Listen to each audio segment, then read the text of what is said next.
Assalamualaikum warahmatullahi wabarakatuh. Perkenalkan, nama saya Erwin Nurba, NIM 4520043019. Kali ini saya akan menjelaskan tentang konsep bangunan desain pasca bencana. Untuk konsepnya, saya menggunakan konsep rumah amfibi. Dengan konsep amfibi ini, bila terjadi banjir, bangunan akan mengapung sehingga tidak akan terendam air. Jadi ketika terjadi banjir dan sekeliling bangunan terendam, konstruksi apung yang dipegang oleh 2-4 tiang akan mengangkat bangunan yang bisa mengapung. Tiang pegangan ini berfungsi agar tidak terombang-ambing atau larut terbawa arus. Untuk ilustrasinya seperti ini.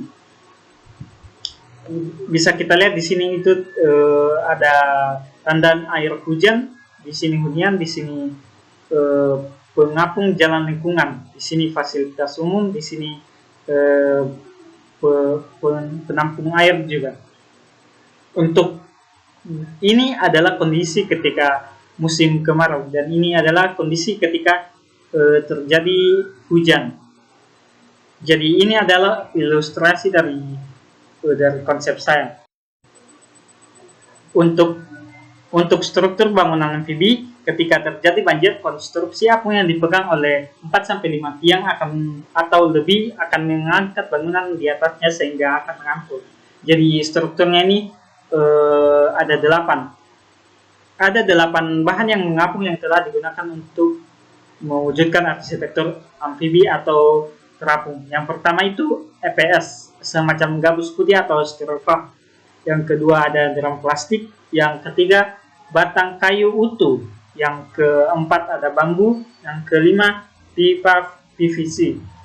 Yang keenam ada botol plastik. Yang ketujuh ada plat baja berbentuk tabung silinder dan balok. Yang kedelapan ada plat beton kedap air dan berangga berbentuk balok. Merupakan teknologi terbaru. Jadi ilustrasi dari yang di bawah ini itu seperti ini. Dari semua bahan di atas, bahan yang paling efisien dan bisa dibeli bekasnya dengan harga yang murah itu drum plastik, yaitu seperti ini. Jadi drumnya ini akan mengangkat bangunan ketika terjadi banjir. Seperti ini ilustrasi bangunannya. Untuk material bangunan, yang pertama itu dinding. Untuk dinding itu saya menggunakan unit Structural Insulate Panel. SIP merupakan material berupa panel sandwich yang terdiri dari foam insulasi umum dari EPS yang diapit oleh panel OSB, terbuat dari kayu yang mudah didapatkan serta mudah didaur ulang. Untuk pengikat tiang beton, saya menggunakan tiang pengikat beton menjadi penahan rumah ketika terapung agar tidak terbawa arus. Dalam sistem pengapungan, rumah ini mempertimbangkan volume air, banjir, dan ketinggian minimum yang dibutuhkan agar rumah dapat terapung. Untuk atap saya menggunakan material PVC yang berwarna hitam. Atap jenis ini merupakan atap yang ringan dan kokoh serta mampu menahan dan menolak panas serta meredam suara. Atap ini anti karet dan talang. Untuk kusen saya menggunakan kusen pintu dan jendela. Untuk kusen pintu dan jendela itu saya menggunakan UPVC, yaitu bahan yang ringan, tahan rayap, tahan cuaca, dan dapat didaur ulang. Bahan ini ringan seperti kusen aluminium, namun memiliki tampilan yang menyerupai plastik.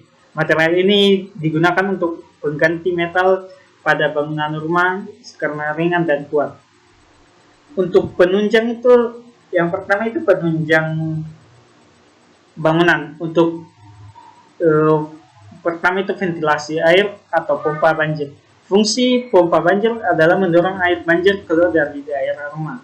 Kemudian jangan lupa digunakan ventilasi air yang baik untuk mencegah kerusakan pada fondasi bangunan. Yang kedua ada penghambat banjir.